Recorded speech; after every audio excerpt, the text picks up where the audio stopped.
Have you ever sat down to do something and suddenly felt the urge to check your phone, or only during exam week you feel like learning guitar, reorganizing your desk, trying that new recipe, or doing anything except for studying? Now, this doesn't happen because you're tired, this doesn't happen because you're confused. This happens only because your brain keeps running away. Your brain resists the exact problems that would help you grow. And that's not laziness, there's a psychology and neuroscience behind it. So, today in this video, we're going to talk about why your brain avoids pain or a small discomfort and how you can stop running away from it and start using it. Now, to your brain, that workout, that assignment, or that new skill, or even that difficult conversation, these are not just simply tasks. It's expensive. Your energy is expensive. It's risky, it's unfamiliar, and your brain hates all the three. We like to think that we are logical beings, but in reality, we are just biological. Your brain only has that one job to keep you safe and conserve that energy, and that's how you shift into your survival mode. So, whenever you sit to do something that needs deep focus, like studying, planning, trying a new skill, your brain has to activate that prefrontal cortex, the thinking brain. And that part literally burns more fuel. That means more glucose, which means more effort. So your brain asks you, do you really need this? Before you answer, your brain pulls you back to the comfort zone. And then you come up with excuses like, let me check my phone, or I'll do this later, or you suddenly start feeling hungry or thirsty. And suddenly everything else feels urgent except for the only thing you sat down to do. That's not a personality flaw, it's avoidance. And the hardest part isn't doing the work, it's literally starting it. So when you try something new, your brain chemistry changes. Dopamine levels drop, your stress increases, and your body feels that strange internal friction. And that's when the feeling hit of I don't want to do it. And we start thinking that maybe I'm just lazy, I'm not that disciplined, or this is not meant for me. And that's not mental weakness, that's biochemical resistance. Your brain tries to calculate if it is worth your energy, and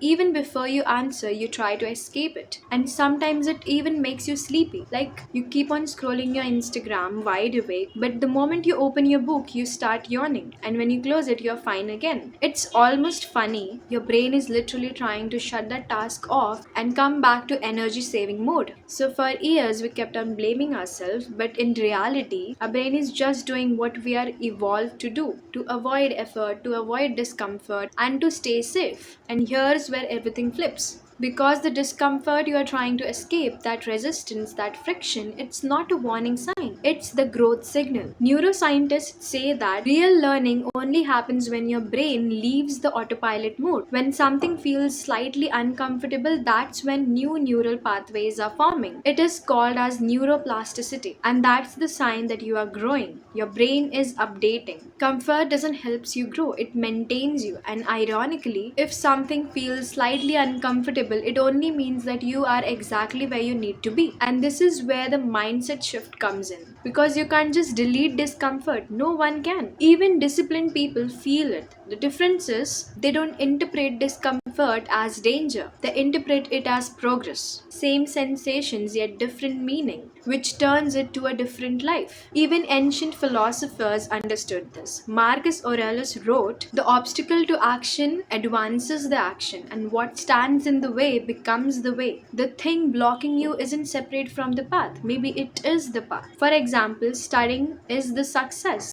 awkward conversation is the confidence, workouts are the strength, and failures are skills. Maybe the problem isn't that we are weak, our brain is just untrained. It is not your fault that you feel that resistance, but it is your responsibility to train your responses to it. Because if you always obey comfort, you will stay exactly where you are. So, what do we exactly do with all this? How do we stop running? You don't need motivation or another productivity hack. You just need to practice being uncomfortable on purpose, intentionally. And that's where I like the idea of 90-day challenge. Think of it as an identity experiment. For 90 days, you do the slightest uncomfortable thing anyway, even if you don't feel like doing it, especially when you are not ready. Mentally, you will train your brain when you choose to scroll and when you choose to do something meaningful. Emotionally, you will sit with your feelings instead of escaping them. And physically, you will train your body and you will move it even when it's not easier to do so. Personally, you keep small promises to yourself, build a mindset, build your ethics, norms, and boundaries. boundaries. And for daily, you will build simple routines and stick to them. Imperfectly yet consistently, you will keep on doing this for 90 days. Because repetition rewires your habits, and what feels hard today becomes normal tomorrow. And suddenly, in those 90 days, you will realize the things that used to scare you, they don't feel that scary anymore. Now you have got stronger, and that's the mindset shift. Discomfort isn't your enemy, it's the proof that you are expanding. So, next time when you feel that resistance, don't panic. Just think of it as if you're growing and take that first step anyway.